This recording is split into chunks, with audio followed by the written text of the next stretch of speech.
자, 이어서 시작하겠습니다. 자, 저희가 배우는 학문은요, 무엇을 기반으로 했냐면, 조선시대 때 성균관이라고 하는 굉장히 멋진 교육기관이 있었는데, 이거를 왕실 국립교육기관이었죠. 왕실 국립교육기관에서 성균관이라는 곳에서 무엇을 교과목에서 60% 이상을 쓰고 있었냐면 역학이라고 하는 이 학문을 60% 이상 교과목으로 쓰고 있었어요. 근데 사람들이 이제 이 역학이라고 하면 어떻게 생각을 하고 있냐면 무조건 뭐로 생각하냐면 이거로 생각해요. 점. 좋은 점, 나쁜 점, 그럴싸한 점, 애매한 점. 이렇게 해서 점으로 생각하는데 이게 점이 이게 참 문제가 생겨요. 이 점의 기원을 제가 이렇게 봤더니 두 가지 측면이 있습니다. 이거는 이제 상식적인 측면에서 여러분들이 이해를 하셔야 되니까 추측과 예측의 개념이 있어요. 자, 이 추측과 예측을 이제 뭐 설명을 굉장히 장황하게 할 수 있지만 추측이라는 것은 뭐냐면 정보가 없는 상태를 말합니다. 근데 예측이라는 것은 정보가 있는 상태예요. 그러니까 점이라고 하는 것도 두 가지 종류로 나눠진다. 궁극적으로 얘기를 하면. 근데 예측이라는 것은 뭐냐면 일기예보 같은 거 있죠. 뭐 경제 예측, 뭐 일기예보도 하나의 예측이 되고요. 아까 제가 첫 시간에 말했죠. 방구를 열심히 끼면 뭐가 나온다? 있잖아요. 그러면 그게 정보가 방구라는 정보가 있기 때문에 예측을 할 수 있죠. 어렵지 않잖아요. 내가 쉽게 설명하려고 그러는 거예요. 여러분 수준에 맞춰서. 예? 근데 추측이라는 것은 방구 냄새도 안 났고 아무것도 없는데 얘가 바로 똥 쌀 것 같은 그런 예측 그런 거 추측이잖아요. 얼굴이 시뻘개졌어.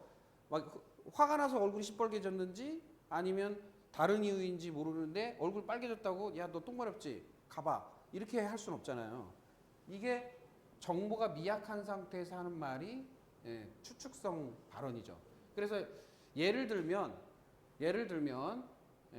그래서 예를 들자면 이런 거예요. 그런 거 같은데 저럴 거 같은데 그런 거 아니야? 혹시 그런 거 아니야? 이렇게 얘기하는 건 뭐다? 추측성 발언이에요. 근데 예측성 발언이라는 것은 너 그래 해서 저래 했으니까 이렇게 될 거야 라고 얘기하는 것이 예측성 발언이에요. 근데 여러분들이 알고 있는 이 점은 여러분들이 상식적으로 알고 있는 점은 어디에 해당되느냐면 이쪽에 해당돼요. 추측에 해당돼요. 그러니까 이 추측성 발언하는 자체가 점 보는 거예요. 그러니까 예를 들어서 야, 너 뭐 한 거 아니야? 너 기분 나쁜 거 같은데? 같은데라고 얘기하는 순간 뭐예요? 추측성 발언을 하는 순간 뭐다? 그러면 너 기분 나쁜 거 같은데라고 얘기하는 거와 너 이만저만 한 것 때문에 기분 나쁘지? 라고 물어보는 거하고 틀리죠. 그 사건이란 뭔가에 따라서 기분 나쁘지? 라고 물어보는 것은 뭐 한 거예요? 예측을 한 겁니다. 정보가 있는 거죠. 근데 그거 없이 너 기분 나쁜 것 같은데? 라고 하는 것은 추측이죠. 그거는 점이라고 볼 수 있어요. 여러분들이 상식적으로 생각하는. 그러니까 점쟁이 노릇은 누가 하느냐? 그런 말을 하는 사람이 점쟁이 노릇하는 거예요. 다른 게 아니에요. 추측성 발언을 많이 하면 할수록 점쟁이에요. 그래서 옛말에 점쟁이는 쳐 죽여야 된다. 왜? 그 추측성 발언이 무엇을 야기시키느냐면 분쟁과 분열, 갈등을 유발시키는 기폭제가 됩니다. 그러니까 쳐 죽일 것들이죠. 그래서 점쟁이 역할을 하면 돼야 안 돼요? 안 돼요. 정확하게 근거에 의해서 해야 됩니다. 근거, 원인이라는 것을 통해서 너 이래 해서 이러한 거지 라고 얘기했을 때 해결점도 생겨요. 근데 근거가 없어. 그럼 해결도 안 하겠다는 얘기예요. 결국에는 너 이 문제 때문에 이러한 문제 때문에 너 그래서 기분 나쁘지? 라고 하면 이러한 문제를 해결하면 기분 나쁠 리가 없잖아요. 그러니까 이거는 예측의 개념이죠. 그러니까 이거는 역학이라는 것은 어디에 가까운 학문이냐면 예측 학문입니다. 그런데 왜 이 점이라고 의식이 됐을까? 그거는 뭐냐면 정보를 파악하는 힘이 없어졌기 때문이에요. 그 정보를 파악하는 힘이 뭐냐? 기준이 명확하지 않았기 때문입니다. 그러니까 바라보는 잣대가 명확하지 않았기 때문이에요. 옛날에 암행어사도요, 4가지를 가지고 다녔대요. 자, 너 왕이 이제 암행어사, 당신이 암행어사 하시오라고 하면 어디서 만났냐면, 그 임명장을 어디서 받냐면 동구박het에서 받는데요. 서울 관내, 그러니까 한양 관내에서 받는 게 아니라 동구박het에서 어디 뭐 서대문으로 나와라, 동대문으로 나와라. 그래서 그 앞에서 받는 거예요. 받으면 뭐를 주냐면 4가지를 줘요. 4가지. 예, 싸가지죠. 4가지. 예. 그러니까 4가지를 주는데 한 가지는 뭐냐? 임명장을 주고요. 한 가는 업무 일지. 그러니까 업무를 뭐 해라라는 거. 그다음 3번째는 뭐냐면 마패. 그다음에 4번째 하나가 있는데 이게 가장 중요한 겁니다. 다른 거 마패 잃어버려도 곤장을 안 맞았어요. 80대를. 그리고 요거 업무 일지 잃어버려도 곤장 안 맞았어요. 임명장 잃어버려도 곤장 안 맞았어요. 근데 이거 하나를 잊어버리면 곤장 맞았어요. 그게 뭔지 아세요? 예? 자예요, 자. 자. 줄자처럼 자. 그래서 사각형으로 만들어진 이렇게 기다란 자. 그러니까 그것도 쇠로 그 노쇠로 만든 자를 줍니다. 그게 뭐냐면 한 면마다 하나는 포목의 길이, 하나는 도량의 길이, 하나는 뭐의 길이, 이런 길이를 재는 자를 줬어요. 왜? 결국에 암행어사 뭐 하는 거냐면요, 물가 조사하러 다녀요. 왜? 거기서 비리가 일어나거든요. 왜냐면 세금을 걷어야 되는데 대박 한 대, 2대 하는 이 대박 이걸 딱 쟀는데 더 많이 받아. 그러면 그 관리가 세금을 더 걷어서 지가 뒤로 이렇게 먹으려고 그러는 거 아니에요. 그러니까 그러면 그게 증거가 돼서 쇠고랑 차는 거죠. 그 기준이 없으면 뭐를 집행을 못해요? 법을 집행을 못해요. 그런 것처럼 기준이라는 게 모호했을 때는 뭐가 되냐면 거의 대부분 추측성 발언이 되고 추측성 행동이 돼버려요. 그러면 뭐가 되느냐? 분쟁, 분열, 갈등. 즉 증거가 없는, 기준이 없는 상태의 모든 것을 처리하게 돼버려요. 그러면 당연히 열받지. 뭔 근거로 그걸 하냐? 이렇게 얘기합니다. 그런데 노쇠로 그때 당시에 만든 거는 누가 녹이고 뭐 하기가 애매하잖아요. 그러니까 그 기준으로 때려잡았던 거예요. 그래서 다른 건 몰라도 뭐를 잊어버리면 큰일 나? 자를 잊어버리면 큰일 난다. 그래서 그거 잊어버리면 뭐 맞아? 곤장 80대 맞았어요. 암행어사도 필요 없어. 그냥 곤장 80대 맞았다. 그만큼 중요했던 거예요. 마패 잃어버려도 뭐라고 안 해. 근데 기준을 잃어버리면 큰일 나는 거예요. 그러니까 그때 당시 조선시대 사회에서도 그렇다는 얘기죠. 그러면 이 성균관이라는 데에서 이 역학을 60%를 배웠다는 의미는 뭐냐면 사회 전반의 기준이 이거였다는 거예요. 그죠? 그러면 자, 여러분들이 알고 있는 뭐 태계 이황 선생, 율곡 이 선생, 뭐 저기 수원성 축조하신 분이 누구야? 정약용 선생, 추사 김정희 등등등등등 굉장히 많은 사람 선비들, 뭐 유성룡, 심지어는 양반이라고 하는 사람들, 공부 좀 했다라는 사람들은 다 뭐를 해요? 최종적으로 이걸 했단 말이에요. 공부를, 역학이라는 공부를. 왜 했냐? 이 안에 굉장히 많은 것들이 기준화돼서 있었기 때문에 이걸 배웠다는 거예요. 근데 그 유성룡이나 태계 이황이나 율곡 선생이 전 봤다는 얘기는 없잖아요. 500년 동안 이 공부를 했는데 이거를 점으로 사용했다는 것은 거의 없어요. 아니, 없어요. 그 선비들이 점으로 사용했다는 얘기가 없어요. 무슨 얘기냐? 점이라고 된 이유가 있다는 거예요. 왜 점이 됐냐면 이해 못하는 사람들이 추측성 발언, 대충 만들어진 정보를 가지고 추측성 발언을 하는 구조가 나왔기 때문에 점화된 거죠. 그래서 점의 대표적인 단어가 뭐냐면 주역이에요. 주역. 주역이 어디로 가서요?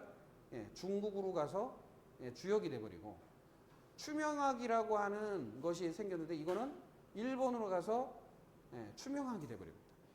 자, 주역이나 추명학은요 추측형 학문이에요. 예측형 학문이 아니에요. 그러다 보니까 일제강점기에 우리가 모든 이 학문의 기본 기조를 다 까먹고 없어져 버립니다. 왜? 자, 일본이 우리 강점기를 36년 했잖아요. 그러니까 조선 말기에 딱 들어와서 다 이제 쓸어내고 하는데, 자, 지식인들이나 머리에 똑똑한 사람들, 관료들을 그냥 놔뒀겠어요? 죽였겠어요? 다 죽입니다. 다. 그러니까 명맥이 이게 끊어집니다. 끊어졌어요. 예, 역학이 끊어져요. 그러니까 본질적인 것이 끊어져요. 그래서 최근에 복원되기 시작한 거예요. 얼마 안 됐어요. 이거 뭐 10년, 15년밖에 안 됐어요. 복원되기 시작한 거. 근본적인. 이것도 복원되기 된 근원적 이유가 뭐냐면 한의학 때문에 복원이 되기 시작해요. 한의학. 왜 한의학 때문에 복원이 되냐면 역학을 하는 사람들 중에 이 분야 중에 수학, 물리학, 과학, 뭐 천문학 다 여기 속하는데 그 중에 한의학 하는 뭐 중인들이라고 하는 사람들은 안 죽였어요. 예? 왜 안 죽이겠어요? 응? 예, 평고 쳐야 되니까. 예? 자기한테 손해 나지 않으니까 그냥 요 한의학을 하는 사람들만 뭐예요? 그냥 네, 놔둔 거예요. 아, 살려둔 거예요. 그랬는데 요 한의학이 처음에 발달을 하면서 나온 파생된 학문들이 있죠. 한의학이 발달하면서 이렇게 찾아보니까 뭐가 나와요? 관상학. 왜냐면 얼굴 상태만 봐도 신체의 상태를 알 수 있으니까. 눈은 뭐의 창이에요? 마음의 창이죠. 그럼 얼굴은 신체의 창이에요. 그래서 얼굴을 보면 몸의 상태를 알기 때문에 관상학이 발달합니다. 그러니까 한의학의 일부예요. 이게 관상학도. 그 다음에 한의학의 일부 중에 또 하나 있죠. 풍수. 네. 환경에 따라서 몸의 상태가 바뀌어지니까 풍수도 이제 연구가 돼요.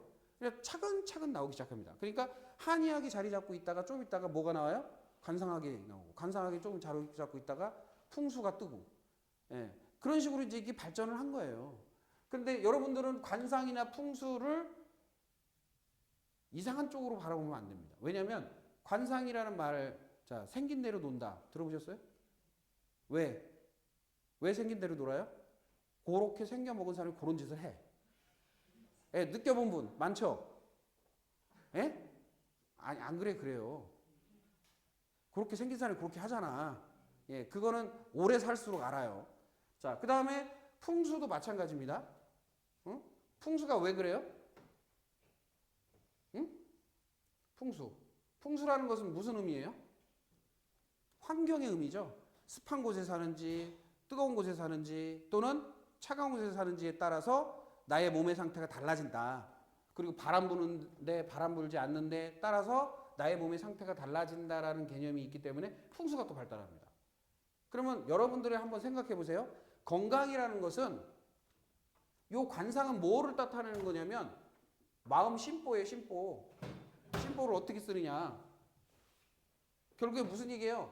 습관을 어떻게 썼느냐가 얼굴에 다 나타나요. 그 다음에 풍수라는 것은 생활 환경을 의미하죠. 네, 생활 환경, 풍수. 그러니까 생활 환경과 이걸 전반적으로 볼 줄 알아야 돼요. 근데 재미난 거는 기준이 뭐를 통해서 다 나온 거다? 이 역학이라는 학문을 통해서 나온 거예요. 그러다 보니까 역학을 잘 알면 뭐도 잘해? 관상도 잘 봐. 아, 왜? 기준이 명확하니까. 그 눈은 어떤 의미, 저 코는 어떤 의미, 저 입은 어떤 의미, 저 볼은 어떤 의미 다 나타난다는 거죠. 풍수도 마찬가지죠. 왜? 11습조의 그 기운을 읽을 수 있는 힘이 있기 때문에 그 힘에 따라서 확인을 할 수 있는 부분이 생긴다는 거예요. 이해되세요? 좀 어려운 얘기인가? 네. 여하튼 자, 그래서 역학이라는 것을 통해서 나오는데 이 역학이 왜 생겼냐? 원래는 고조선부터 이 학문은 존재했어요. 근데 고조선에서 왜 조선이라는 나라를 세우면서 똑같은 조선이란 말을 썼냐면 조선이란 말 자체가 빛의 나라라는 뜻이에요. 빛의 나라. 그럼 무슨 얘기냐? 역학이라는 것은 뭐에 의한 학문이냐면 빛을 보는 학문이에요. 빛을 보는 학문. 그러니까 빛의 에너지를 확인하는 학문이기 역학이에요. 그러니까 무슨 얘기야? 빛의 뭐를?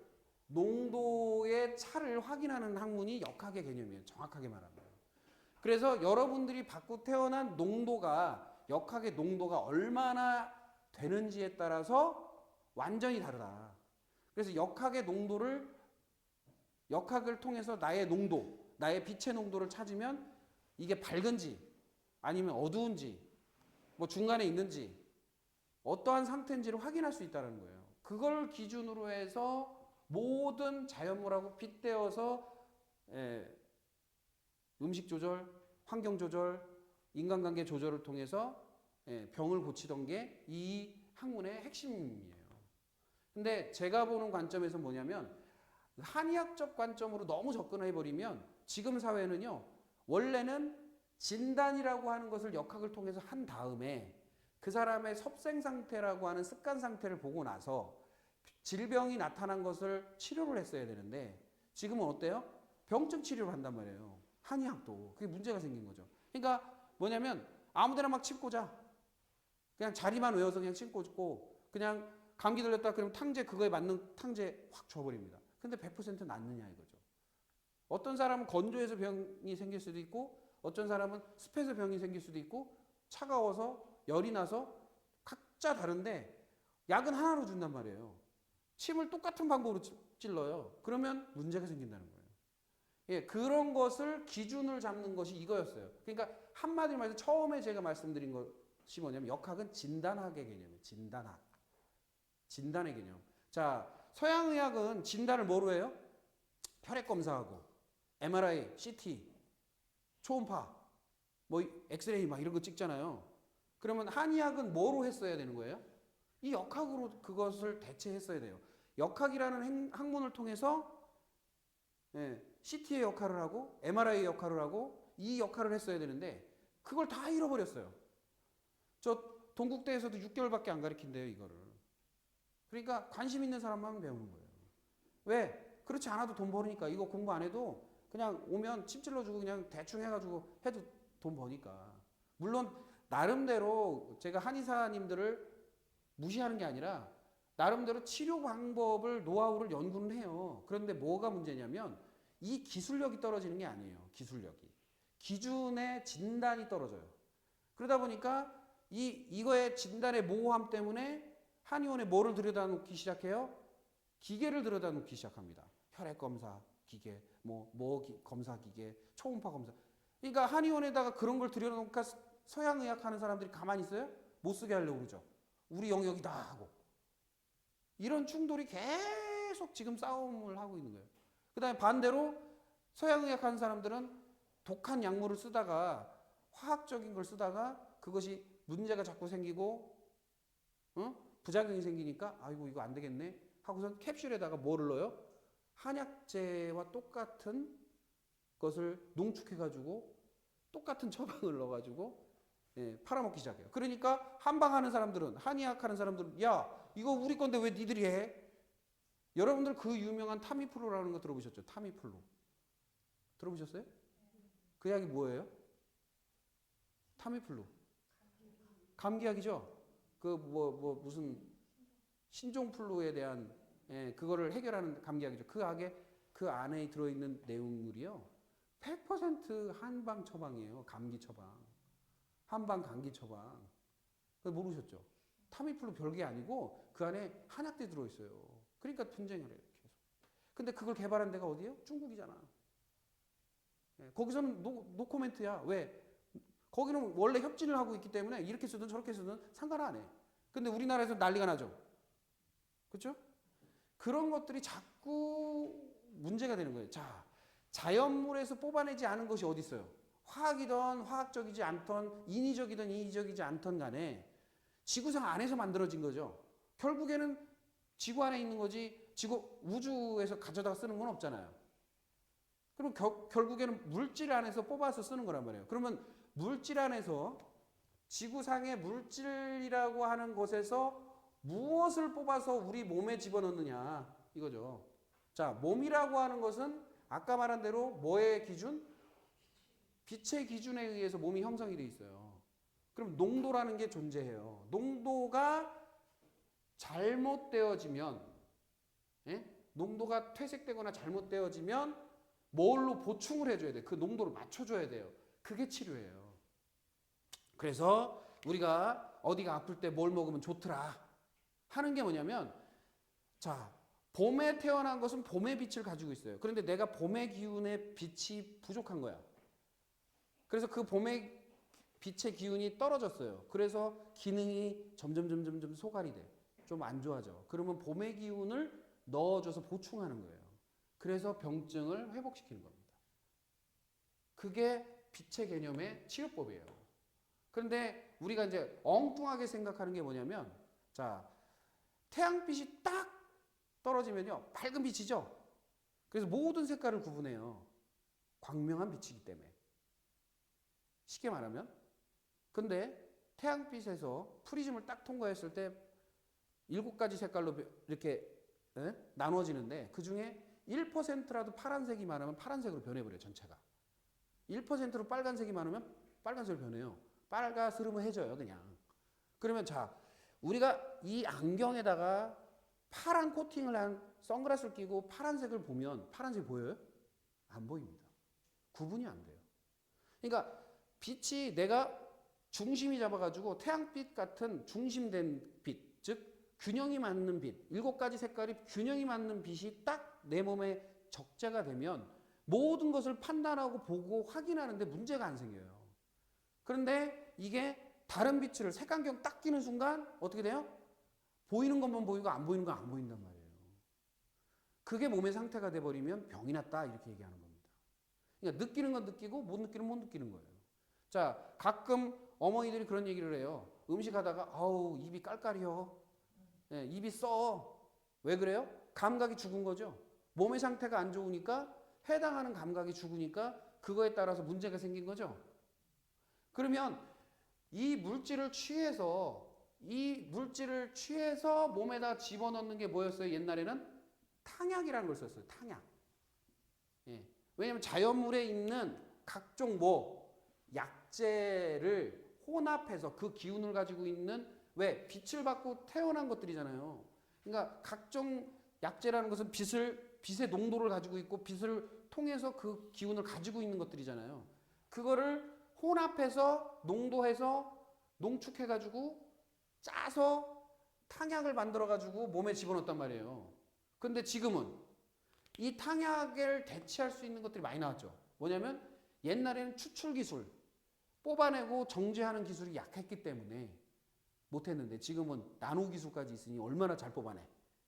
그러니까 뭐가 높아지냐면 옛날처럼 끓여서 탕약으로 12시간 끓이고 24시간 끓여서 나온 탕약으로 하는 것보다 너무 세진 거예요.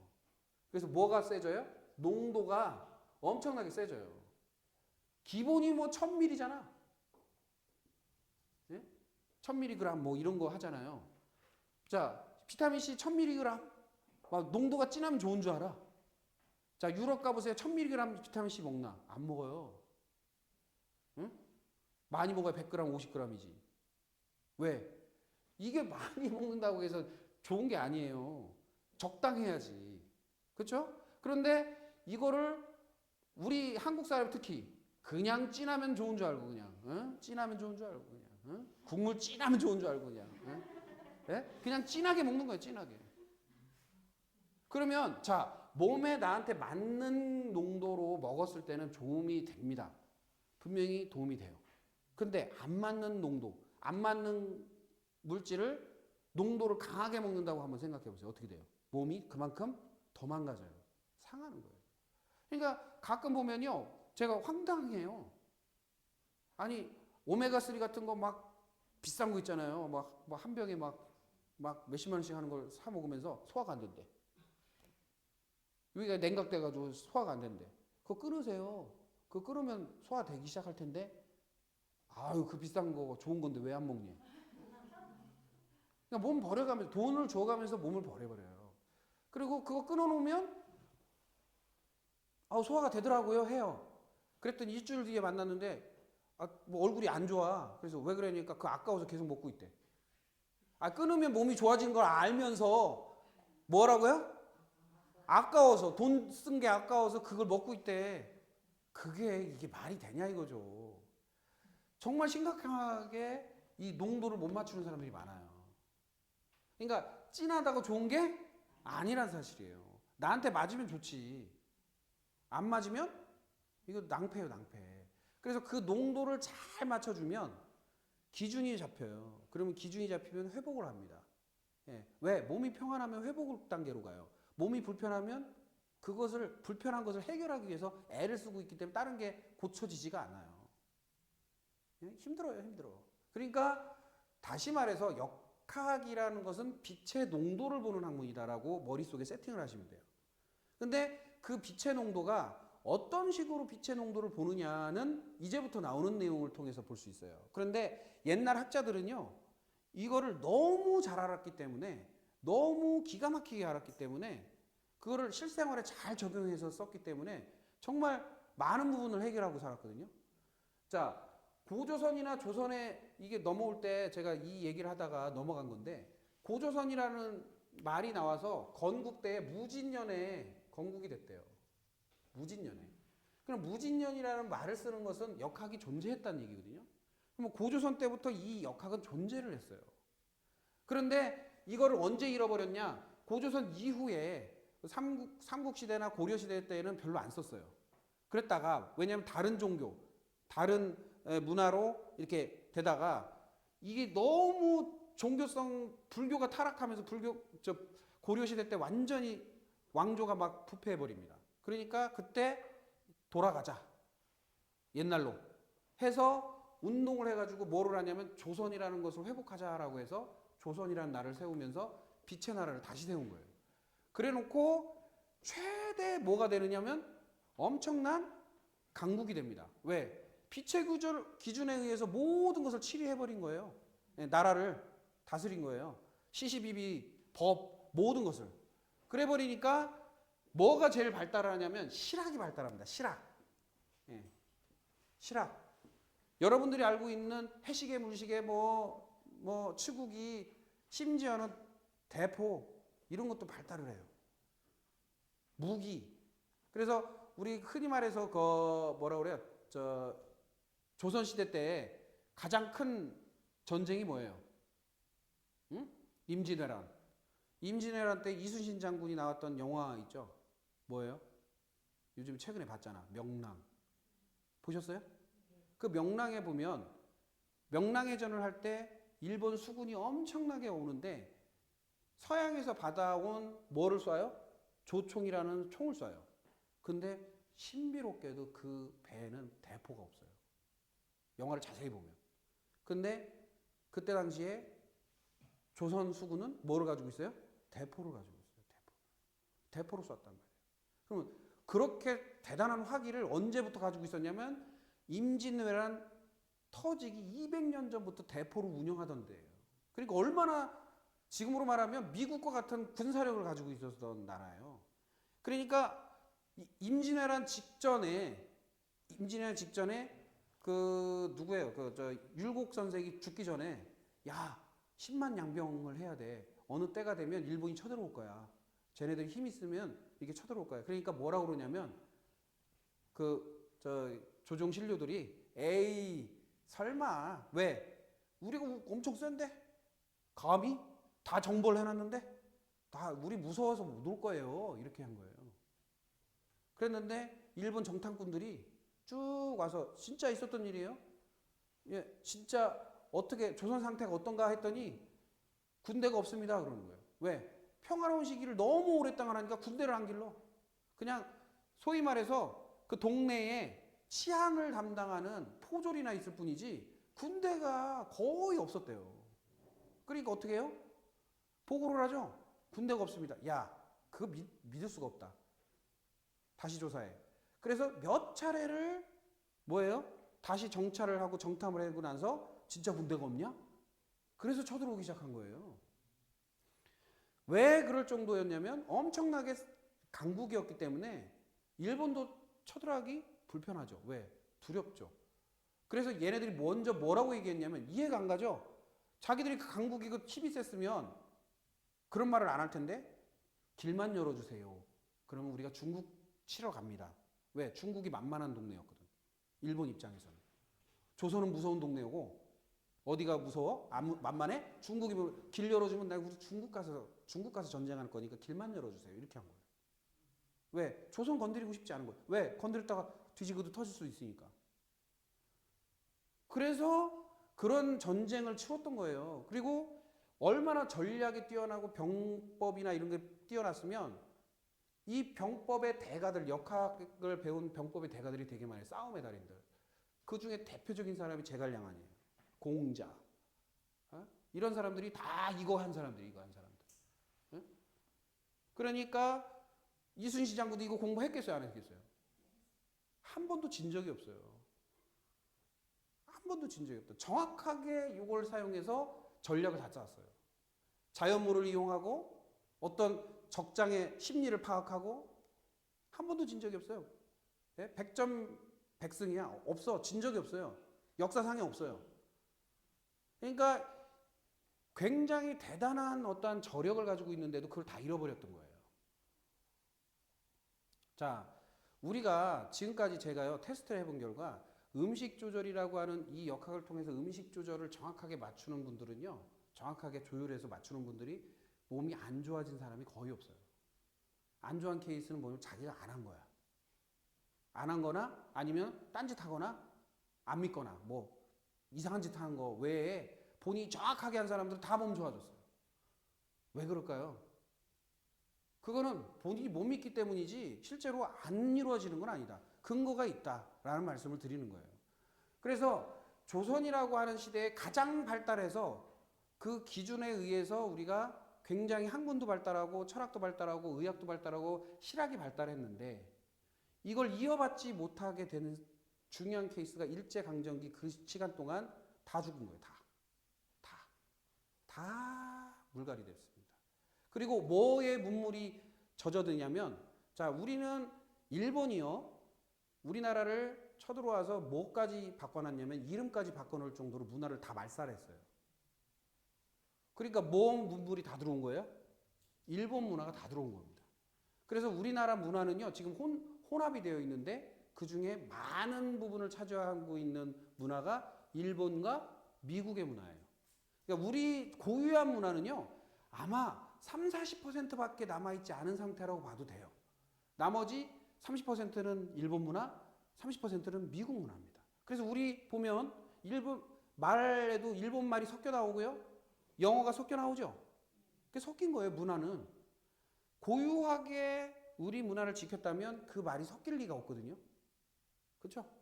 근데 지금도 우리 아버지는 스미끼리란 말을 쓰고 벤또라는 말을 쓰고, 예? 옷을 입을 때 스봉이란 말을 쓰고 가다마라라고 해요. 우리 아버지가. 예, 그 말이 왜 나와요? 그 문화에 젖어 있다는 거예요. 그 다음에 영어도 섞어 쓰죠. 그러니까 일본 강점기를 끝나고 나서 미국 군정기가 됩니다. 그래서 상당 기간 동안 또 영어의 영향을 받아요. 그런데 왜 우리나라를 그렇게 영어를 못하는지 몰라.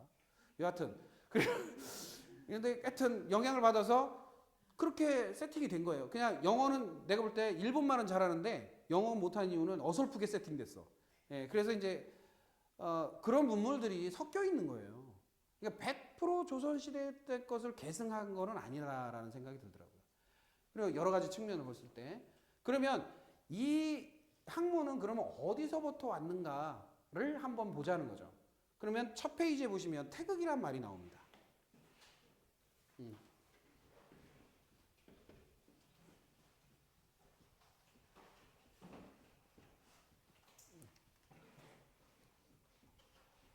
태극이란 말이 나오는데 태극이란 말이 왜 어떻게 나왔는지를 아셔야 돼요.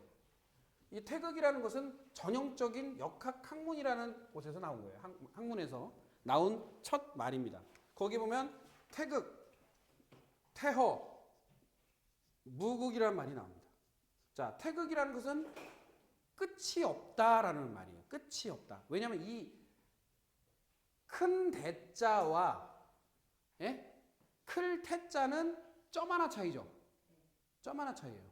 근데 큰 대자와 클 태자의 차이는 뭐냐면 큰 대자는 끝난 거예요. 그러니까 시간 타임으로 말하면 시간의 개념이 글자 속에 우리는 있기 때문에 큰 대는 큰 거예요. 끝. 큰 거로 끝난 거예요. 더 이상 커질 게 없는 거예요. 근데 클 태자는 뭐냐면 계속 커진다는 의미예요. 계속. 자, 뭐가 끝이. 그러니까 끝이 없다라는 의미예요. 그다음 태허라는 것은 뭐냐면 공간적 의미입니다. 공간적. 예? 공간적. 공간이 없다는 거예요. 공간이. 알 수 없다는 거예요. 그다음에 무국은 뭐가 없다? 끝이 없다라는 의미예요. 예? 그러니까 극이라는 말은 끝을 의미하는데 그 끝점이 없는 상태. 요게 뭐다? 빛의 개념이다 이거예요. 빛의 개념. 자, 보시면 태극이라는 거 보면 여러분 머릿속에 대번에는 생각되는 게 이거예요. 이 모양이에요. 이 모양. 이거 보셨어요? 우리나라 태극기? 예? 이 태극기는 왜 이 태극의 문양이 나왔을까요? 처음에? 이 태극이 왜 이 문양이 그냥 떡하니 나온 게 아니에요. 그냥 자 동그랗죠? 무한이라는 말은 무한. 무한적으로 계속. 왜 태극이 나왔을까요? 자, 서원 아시죠? 뭐 도산서원. 예를 들어서 도산서원, 그 다음에 김정의 추사고태 이런 데 가면요. 뒷뜰에 이렇게 된 돌기둥이 하나 있어요. 사각 돌기둥. 예, 사각 돌기둥에 성년이라고 써 있습니다. 성년. 응? 성년이라고 써 있어요. 성년. 이 성년이라는 글자를 보시면 이게 무슨 뜻일 것 같아요? 예? 성년? 예? 왜 이런 기둥을 마당에다 떡하니 박아놨을까요? 뭐냐면 해시계예요. 해시계. 문화가 뭐냐면 빛을 주관하는, 빛을 기준으로 하는 학문을 했던 사람들이기 때문에 뒷마당에 다 해시계 하나씩 박아놓고 살았다고. 그러면 해가 뜨잖아요. 예? 그럼 뭐가 생겨요? 그림자 생기죠? 중앙에 이 돌기둥이 있다고 생각하시고요. 해를 따라서 그림을 그리면 이렇게 돼요. 이렇게. 해를 따라서 그림을 그리면. 어두웠던 부분과 어둡지 않은 부분이 나눠져서 이렇게 S자로 딱 돈다고요. 그래서 이 S자가 착착착착 돌아요. 그래서 우리 동해물과 백두산이 텔레비전 나올 때 시작하기 전에 동해물과 백두산이 하면서 방송 나오죠. 거기 보면은 갑자기 화면이 빨리 지나가면서 해시계가 해가 이렇게 지나가는 거 장면 나오면서 해시계 그 안에 들어가 있는 이렇게 모양이 확 지나가는 거 보이세요? 해시계? 그런 거 못 보셨죠? 네, 나중에 보세요. 관심이 없으니까 못 보지. 그러니까 그 S자로 확 돌아가요. 근데 이 모양이 결국에는 태양이 이렇게 어느 지점을 향해서 가면 지구가 이 돌고 있는 모양하고 똑같은 거예요. 그러니까 무슨 볼텍스라고 해서 나사선 모양으로 돌아가는 것을 평면적으로 표현하는 거예요. 나사선 모양으로 돌아가는 거. 프로펠러 또는 우리 보면 뭐 스크류. 자, 모든 물질계와 식물과 모든 것은요, 다 이 모양으로 태어나고 이 모양으로 다 죽습니다. 무슨 얘기냐? 자, 꽃이 필 때 이렇게 펴요. 이렇게 돌면서 펴요. 돌면서 피죠. 넝쿨은요? 돌죠. 뻗어나갈 때 돌죠. 물은 빠질 때 어떻게 돌아요? 왜? 돌죠. 다 돌아요. 다. 헬리콥터는 안 돌아요? 비행기는 안 돌아요? 스크류. 배 추진력까지 돌아야 돼요. 총 쏠려고 심지어 총 안에 강선이라고 해서 총알이 직진성을 가지려면 강선이 있어야 돼요. 유전자 모양 다 회전돼 있죠. 시계도 돌고 있죠 지금. 네, 나사라고 하는 이런 볼트나 물건을 연결하는 것들도 다 나사로 해서 힘을 받게 해요. 모든 게. 그러면 모든 에너지는 이 모양으로 다 돼 있어요. 그 다음에 심지어는 우리가 전화나 전파, 그 접시 안테나, 레이저처럼 삥 하고 나가는 게 아니에요. 이렇게 돌아가면서 나가요 다. 그래서 여러분들 병원 가면 이게 뭐라 그러죠? 이게 심전도 호흡기 막 이렇게 끼고 있으면서 이런 거 보셨어요? 띠 뭐 이런 거? 이게 지금 평면적으로 표현되어 있는 건 실제로는 어떻게 되어 있는 거냐면 이렇게 되어 있는 거예요. 네? 이렇게 되어 있는 거를 평면적으로 표현한 거예요. 뱅글뱅글 도는 거예요. 그러니까 모든 전파나 파동은 다 이 모양으로 되어 있습니다. 근데 이거를 역학의 개념에서 원래 만들어낸 거예요. 그러면 결국엔 건곤감리라는 8개의 글자가 여기 붙어 있어요. 건곤감리가. 그럼 그것도 역학이거든요. 그럼 무슨 얘기냐? 우리 태극기는 역학에서 근간에서 국기가 나타난 거예요. 역학의 나라예요. 그 무슨 얘기냐면 우주의 질서를 그대로 표현해 놓은 거예요. 그러면 우주는 우리 거다라고 이미 깃발 박아놓은 거죠. 예? 아무리 걔네들이 달 나라 가든 뭐 어딜 가든 소용이 없어. 예, 우리가 이미 뭐 발라놓은 거예요? 침 발라놓은 거예요. 예, 우주는 우리 거다? 이 얘기예요. 이게 엄연하게 보면. 이게 엄청난 거예요. 그런데 이 국기가 왜 만들어졌냐면 중국에서 열강들이 국가끼리 이렇게 회의를 하는데 중국 깃발을 딱 가지고 나와요. 이렇게 된 걸. 이렇게 된 걸. 용이 이렇게 승천하면서 이렇게 돼 있는 이런 깃발을 노란색으로 해서 막 이렇게 된 거를 하나 가져와서 딱 자기네 나라의 상징으로 명나라 딱 이렇게. 그런데 우리나라는 없는 거예요. 그게 상징이. 그러니까 야 하나 만들어 와. 그랬더니 뭐로 만들지? 고민을 한 거예요. 그러니까 중국 애가 뭐라고 그러냐면 야 니네 역학의 나라잖아. 야 대문마다 뭐가 붙어 있어? 이거 붙어 있잖아. 이거 가지고 와. 그래서 쓰기 시작한 거예요. 태극기를. 그래서 태극기가 그냥 만들어진 게 아니라 우리의 상징물인 모든 지금 고택, 옛날 그 관공서라든지 뭐 서원이라든지 이런데 옛날 건물이라고 하는 그런 그 뭐라 그래요? 기와집 같은 데 가보면 다 대문이 뭐가 붙어 있어요. 이거 붙어 있잖아. 그래야 안 그래요? 예, 태극이라는 것은 음양, 열고 닫힘이에요. 그래서 옛 어른들이 해가 뜨면 문을 열어놓고 해가 지면 문을 닫아요. 예? 예, 12시가 되면 문이 뭐 이런 거 있잖아요. 예. 그런 것처럼 그런 의미를 가지고 있어요. 들고 남, 양. 이걸 굉장히 중요시 여겼다고요. 그래서 때에 따라서 대문을 열어놓는 경우도 있고 대문을 출입을 금하는 경우도 있고 쪽문으로 들어오게 하는 경우도 있고 되게 많아요. 그게 왜 그러냐면 그 에너지의 기운에 대해서 너무나도 심취를 해서 그걸 다 조절한 거예요. 그러니까 우리가 생각하는 지금 기와집이라고 하는 것들도요. 그냥 만들어진 게 아니에요. 역학의 관점으로 모든 기둥부터 기초, 이 기둥 세우는 거, 이 숫자 위에 대들보 세우는 것까지 다 계산을 한 게 역학으로 계산한 거예요. 지금 양식들이 다. 그럼에도 불구하고 우리는 역학을 뭐로 본다? 점으로 본다. 이게 심각한 겁니다. 예. 그래서 태극태허 무극이라는 개념은 굉장히 차원이 높은 구조예요. 그래서 율곡 선생이 성학지묘라는 책에서 무의유의 유의무의라는 말을 합니다. 그러면 있는 게 없고 없는 게 있다. 이 말을 예전부터 했어요. 근데 그게 무슨 얘기예요? 자, 공기가 보여요, 안 보여요? 없는 것 같죠? 근데 손을 흔들어 보면 있어요? 그게 무의유의. 존재하는 것 같은데 존재하지 않고 존재 안 하는 것 같은데 존재한다. 이 말이에요. 예? 이게 무슨 얘기면 상대성 이론의 기초입니다.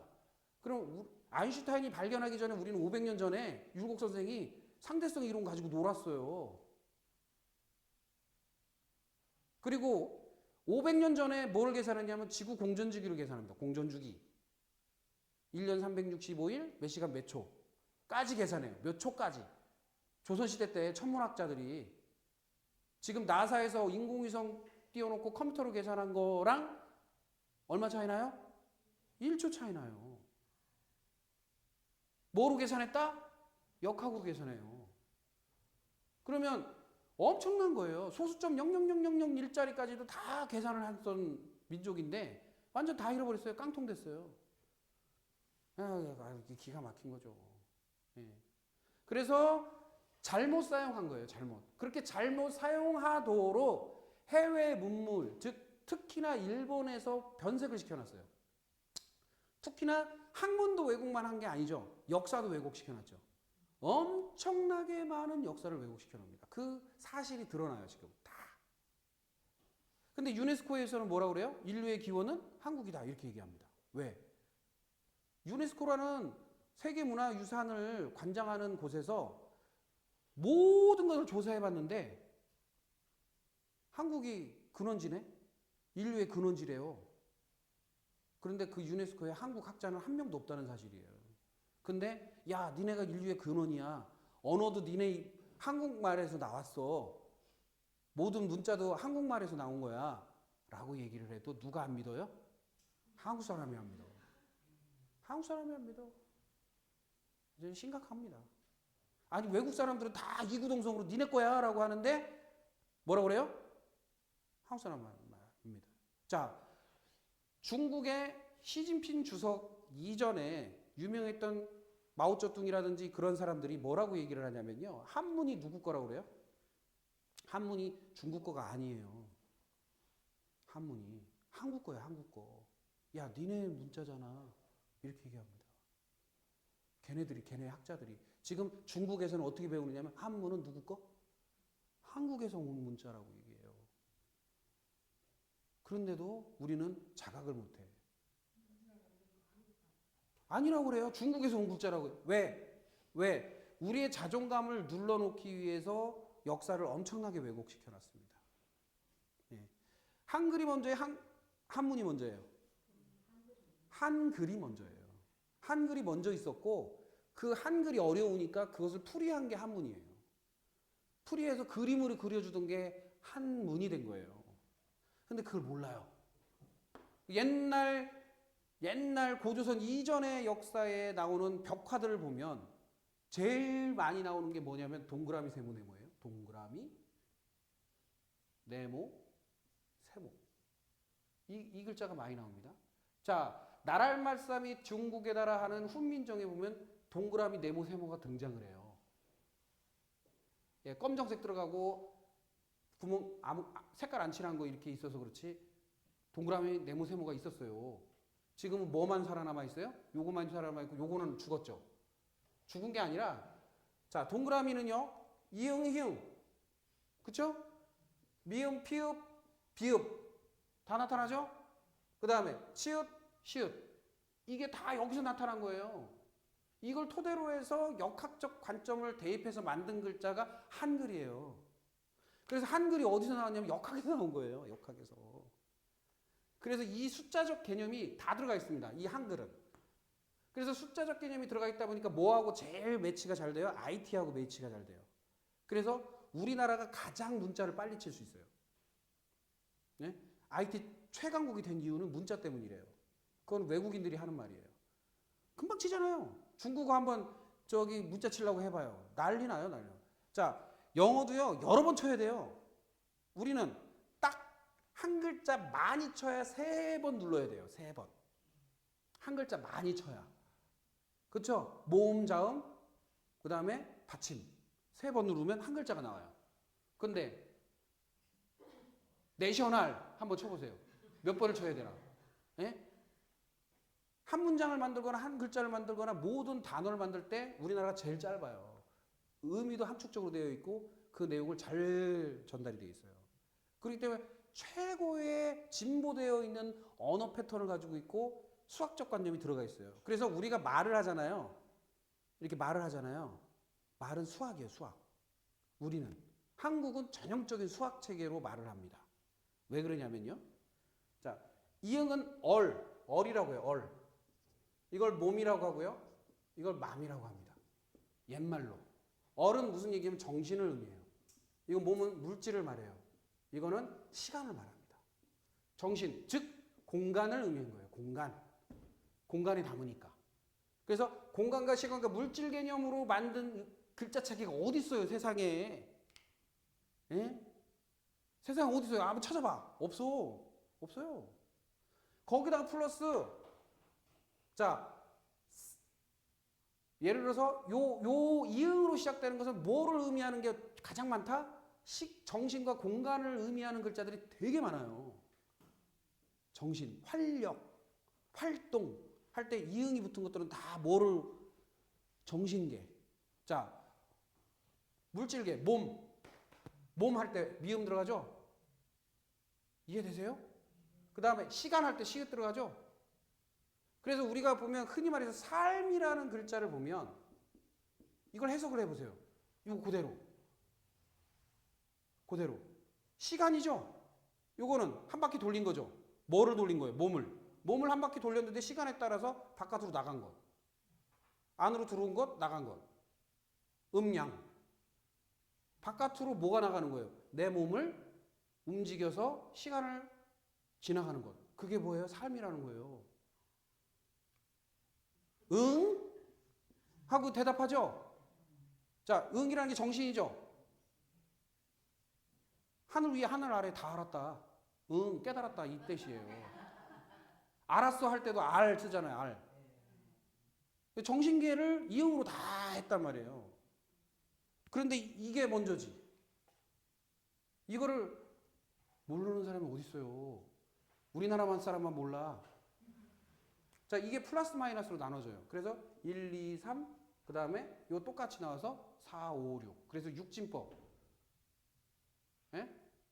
육진법이 생기고 그 육진법이 또 발달해서 10진법, 30진법, 60진법까지 쓰던 나라가 우리나라예요. 60진법까지 쓰던 나라. 예. 대단한 나라예요. 예. 이 수학 체계를 통해서 뭐를 하냐면 몸의 상태까지 알아맞히는 거예요.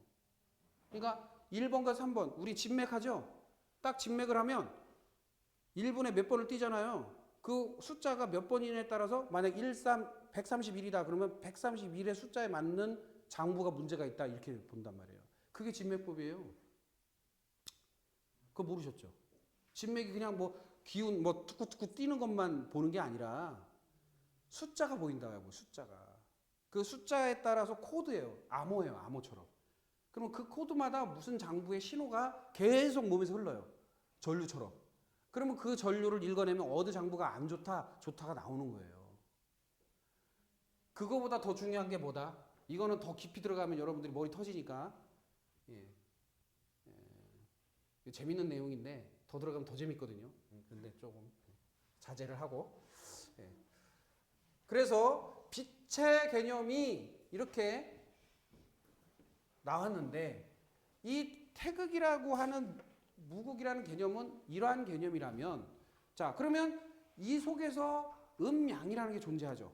자 음의 개념, 양의 개념이 존재합니다. 그래서 그 다음 장 넘기면 음은 뭐고 양은 뭐냐가 나와요. 자 음은 뭐라고 해요 거기에? 양을 수렴해서 하강하는 과정이다 이렇게 해요. 수렴, 하강. 이게 뭐다? 음이다 이렇게 얘기합니다. 자 양은 뭐라고 그래요? 분리시켜. 음을 분리시켜 상승하는 과정이 뭐다? 양이다. 양이다. 이렇게 얘기합니다. 이거 어렵죠? 되게 어렵죠? 말이. 수렴해서 하강하고 분리시켜 상승한다. 자, 음은 움직이지 않는 것이고 양은 완전히 움직인 거예요. 자, 그러면 보세요. 이걸 자연계로 제가 설명을 드리면 땅이 있어요. 땅이 물이 있어요. 물이 고여 있어요. 물이 가만히 있죠. 자, 그런데 가만히 있는데 태양이 떠요. 아까 뭐라고 했어요? 기준은 빛과 열이에요. 빛과 열이 기준이 딱 돼서 빛과 열이 딱 쏟아지는 순간 어떻게 돼요? 얘가 가만히 있던 음이에요. 이게 음이. 뭐가 돼요? 분해가 되죠. 그래서 뭐로 올라가요? 수증기라는 것을 통해서 하늘로 올라가요. 상승하죠. 수증기로 상승하잖아요. 요게 무슨 과정? 이렇게 올라가는 과정? 양. 똑같죠? 자, 여기 보면 분리 상승한다고 그랬죠? 음이 분리 수증기로 상승하는 것을 양이라고 했어요. 자연계로 보면. 올라가기만 해요? 내려오기도 하죠. 어떻게 내려와요? 수증기 올라가서 쌓여요. 계속 쌓여요. 이렇게. 쌓여서 새카매지면 수렴. 쌓여서 뭐가 떨어져요? 빗방울이 떨어지죠. 하강하죠. 수렴하고 하강해요. 이걸 뭐라고 해요? 음이다 이렇게 얘기한 거예요. 음양이라고 하면 막 무슨 경기를 해. 음양이론 이러면 이거 이상한 사이비 아니요? 무식하면 뭐 할 수 없죠. 음양이 뭐 사이비가 아니에요. 왜? 사람 이름 붙여놓은 것도 아니잖아요. 이거는 기능별로 분리해서 이야기하는 거예요. 기능별로. 기능적인 상태를 의미해서 음양이라는 말을 한 거예요. 음은 움직이지 않은, 양은 완전히 움직인 거. 그래서 그것이 작용과 반작용을 통해서 이렇게 흘러가는 것. 그래서 음양이라는 것은 변화를 의미합니다. 변화. 낮과 밤. 바람이 불고 바람이 안 불고 이런 변화를 의미합니다. 그랬다가 요게 나무로도 한번 생각해봐요. 나무. 이렇게 나무가 있어요. 씨가 있어요. 씨가 분해되죠. 분해되잖아요. 그래야 나무가 되지. 씨가 그대로 있으면 나무가 돼요? 네. 분해돼서 뭐예요? 상승하죠. 분해될 때 그냥 상승해요? 땅에 있는 것을 뭐예요? 분해시켜서 뽑아 올리죠. 그러면 이게 양이에요. 그러면 모아 돼서 열매에 올리죠. 수렴이죠. 수렴돼서 뭐예요? 떨어지죠. 그게 음이에요. 그러면 우리 몸은 안 그럴까요? 자, 모아 먹죠. 그래서 배에서 분해시켜요. 그래서 모든 장부로 보내요, 에너지를. 그랬다가 다시 똥으로 모아요. 그 다음 내보내요. 그럼 음양이에요, 음양. 그런데 그 증상이 다 모든 장곳에 나타나요. 모든 곳에서. 꼭 몸에서만 나타나는 것도 아니고 자연계만 나타나는 게 아니고 식물에서만 나타나는 게 아니고 동물에서만 나타나는 게 아니라 모든 부분에서 나타난다고. 그래서 음양이라는 게 절대적이었던 거예요. 그래서 옛날에. 거기에서 이 작용이 5가지 증상으로 분류되더라. 그래서 뭐라고 그러냐면 수, 목, 화, 토, 금. 자, 그러면 분리해서 상승하는 거를 뭐로 지칭하자? 목이라고 얘기하자. 자, 그 다음에 하강하여서 움직이지 않는 상태를 뭐라고 그러자? 수로 하자. 분리 전 하강한 상태. 이걸 수로 하자. 그 다음에 상승하여 수렴 전 상태를 화로 하자. 그 다음에 수렴하여 하강하는 상태를 금으로 하자. 이 모든 것이 일어나는 바탕을 갖다가 토로 하자. 이렇게 규칙을 정해 놓은 거예요. 이게 모카토금수라는 게. 모카토금수 말만 하면 뭐 전 보는 줄 알아. 그거 아니거든요. 오행이라는 거는. 그러니까 자연계의 현상을 그대로 그 표현해 놓은 거예요. 그런데 그걸 갖다가 이상한 쪽으로 자꾸 받아들이는 사람들이 너무 많다는 거예요. 자, 더 현실적인 얘기를 할게요. 요거만 하고 이제 점심시간 하겠습니다. 현실적인 얘기. 굉장히 현실적인 얘기. 자, 태양이 있어요. 가까이 있는 행성 이렇게 5개 행성. 자, 첫 번째 태양하고 가까운 행성이 뭐예요? 수성이죠. 그 다음 금성이고, 그 다음 지구고, 그 다음에 화성, 그 다음에 목성이라고 했죠?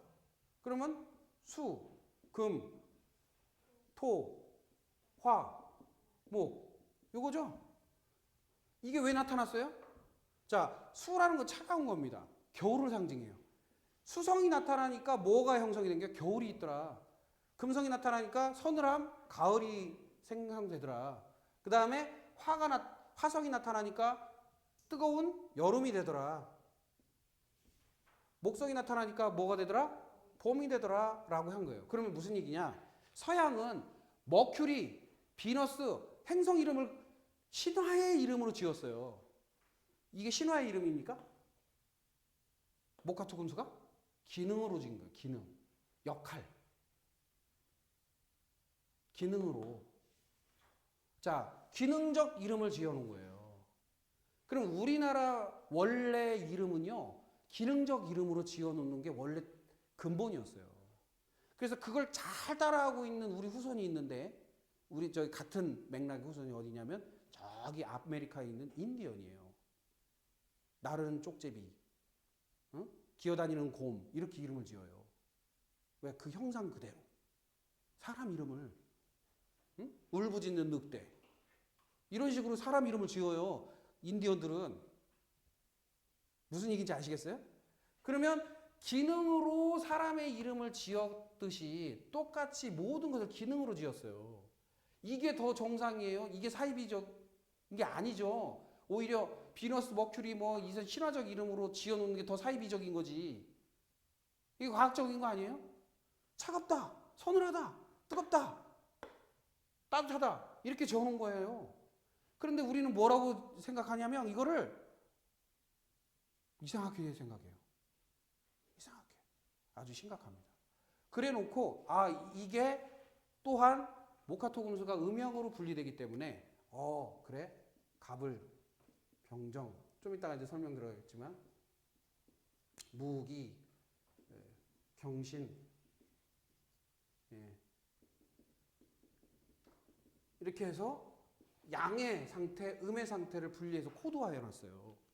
갑을명정 무기경신 임계라고. 그래서 목성이 갑인 상태, 보이는 상태, 안 보이는 상태, 보이는 상태, 안 보이는 상태, 안 보이는 이렇게 존재감이 있는 상태, 존재감이 없는 상태, 음의 상태, 양의 상태.